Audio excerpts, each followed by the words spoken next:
Hello friends, welcome my YouTube channel AC study classes. तो friends, AC study classes में आप सभी का बहुत बहुत स्वागत है।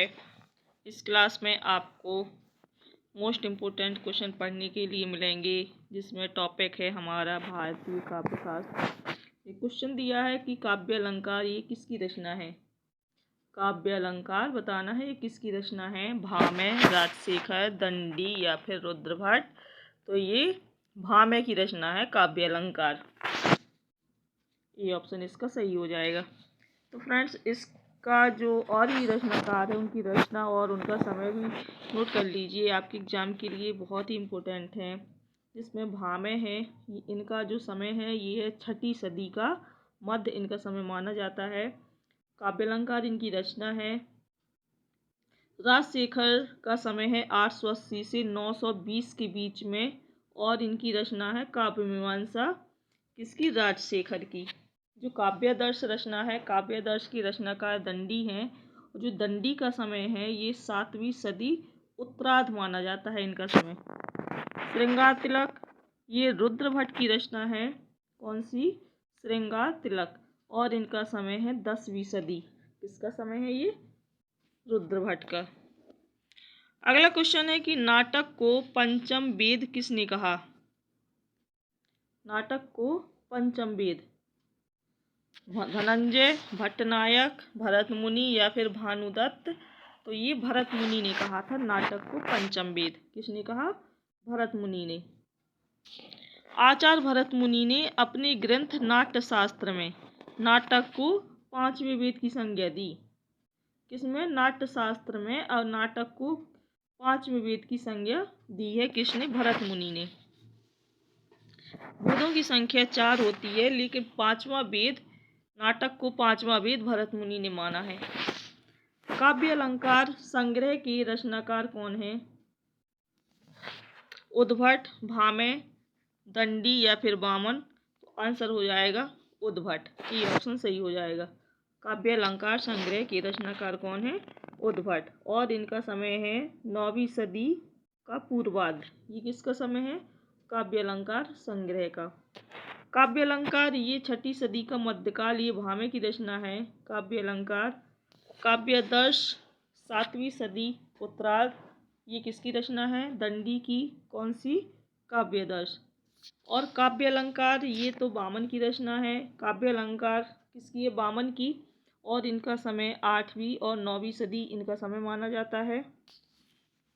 काव्य अलंकार और सूत्रवृत्ति ये दोनों रचना वामन की हैं। अगला क्वेश्चन है कि आचार्य कुंतक काव्य शास्त्र में किस संप्रदाय के प्रवर्तक माने जाते हैं। कौन, आचार्य कुंतक। जो कुंतक हैं ये काव्य शास्त्र में किस संप्रदाय के प्रवर्तक माने जाते हैं। औचित्य, वक्रोक्ति, ध्वनि या फिर रीति। तो ये वक्रोक्ति संप्रदाय के प्रवर्तक माने जाते हैं। कौन, कुंतक। काव्य में वक्रोक्ति संप्रदाय के प्रवर्तक माने जाते हैं। संप्रदाय और प्रवर्तक हैं जैसे भरत मुनि, ये रस संप्रदाय के प्रवर्तक हैं भरत मुनि। अलंकार संप्रदाय के प्रवर्तक भामह हैं। ये आपको नोट करना है, बहुत इम्पोर्टेंट है फ्रेंड्स। ये सारे प्रवर्तक जो भामह हैं ये अलंकार संप्रदाय के हैं। औचित्य के क्षेमेंद्र हैं। वक्रोक्ति के कुंतक हैं। और ध्वनि के आनंदवर्धन। रीति के संप्रदाय के वामन प्रवर्तक माने जाते हैं। अगला क्वेश्चन है कि एकांकी में अन्विति अथवा संकलन त्रय के अंतर्गत, एकांकी में अन्विति अथवा संकलन त्रय के अंतर्गत काल स्थान के साथ किसके निर्वाह की गणना की जाती है। संकलन त्रय में संख्या 3 आती है, और जिसमें एक काल होता है, स्थान होता है, और इन दोनों के अलावा भी और तीसरी कौन सी है जिसकी गिनती गणना इसमें की जाती है, पात्र, कार्य, प्रकृति या पताका। तो ये है कार्य। काल, स्थान और कार्य ये तीनों संकलन त्रय के अंतर्गत आते हैं। कौन कौन से, काल, स्थान और कार्य। भरत मुनि के अनुसार नाट्य शास्त्र में संकलन त्रय का उल्लेख इस प्रकार है। इसके अंतर्गत काल, स्थान और कार्य या फिर वस्तु की गणना की जाती है। पताका, प्रकृति बीज, बिंदु, कार्य, ये 5 अर्थ प्रवृत्तियाँ होती हैं। अर्थ प्रवृत्तियों की संख्या 5 होती है, जिनमें होता है पताका, प्रकृति, बीज, बिंदु और कार्य। ये तीनों पांचों क्या हैं? अर्थ प्रवृत्तियाँ। अगला क्वेश्चन है, इनमें से कौन अनुभव का एक भेद है? अनुभव का इनमें से कौन सा एक भेद है? निर्वेद, व्रीड़ा, उन्माद या फिर आहार? तो आंसर हो जाएगा आहार। जो आहार है ये अनुभव का क्या है? एक भेद माना जाता है। भरत मुनि के ग्रंथ, भरत मुनि का ग्रंथ कौन सा? नाट्यशास्त्र। इसमें यह सूत्र दिया गया, कौन सा? विभाव, अनुभव, व्यभिचारी रस, व्यभिचारी संयोगाद्र रस निष्पत्ति। ये सूत्र किसने दिया? भरत मुनि ने। किसमें? उनका जो प्रसिद्ध ग्रंथ है नाट्यशास्त्र, उसमें उन्होंने यह सूत्र दिया और इसमें अनुभव का वर्णन किया गया है। वाचिक, आंगिक, सात्विक। अनुभव की संख्या इसमें कितनी है? 3। वाचिक, आंगिक और सात्विक। भानुदत्त के अनुसार अनुभव की संख्या 4 है। भानुदत्त ने इनकी संख्या, ये 4 प्रकार के भेद माने हैं। किसने? भानुदत्त ने। कौन सी? कायिक, मानसिक, आहार और सात्विक। निर्वेद, व्रीड़ा और उन्माद ये संचारी भाव हैं। अगला क्वेश्चन है, शब्द में जहाँ मूल अर्थ नहीं बल्कि उसका व्यंग्यार्थ अभिप्रेरित होता है, वहाँ कौन सी शब्द शक्ति होती है? शब्द में जहाँ पर मूल अर्थ नहीं होता बल्कि उसका व्यंग्यार्थ अभिप्रेरित होता है, वहाँ सब बताना है कौन सी शब्द शक्ति होती है। अविद्या, लक्षणा, व्यंजना या फिर उपर्युक्त सभी। आंसर हो जाएगा व्यंजना। कौन सी शब्द शक्ति होती है यहाँ पर? व्यंजना शब्द शक्ति। शब्द में जहाँ मूल अर्थ या मुख्यार्थ होता है, ये सिद्धांत किसने दिया? ये रस सिद्धांत में कहा गया, और वहाँ पर अविद्या शब्द शक्ति होती है। और जहाँ पर अलंकार सिद्धांत दिया था, जहाँ मुख्यार्थ बाधित होता है तथा लक्ष्यार्थ आए।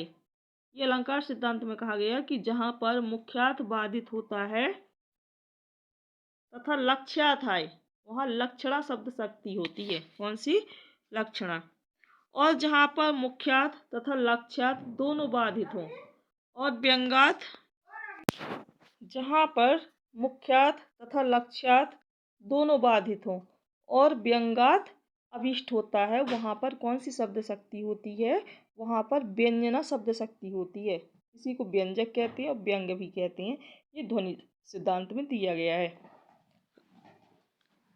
अगला क्वेश्चन है कि काव्य दोष की परिभाषा इनमें से सबसे पहले किसने दी? काव्य दोष की परिभाषा सबसे पहले किसने दी है इनमें से? दंडी, भामह, वामन या फिर आनंदवर्धन? तो ये वामन ने दी थी सबसे पहले किसकी? काव्य दोष की परिभाषा। वामन ने काव्य दोष को सर्वप्रथम परिभाषा दी है।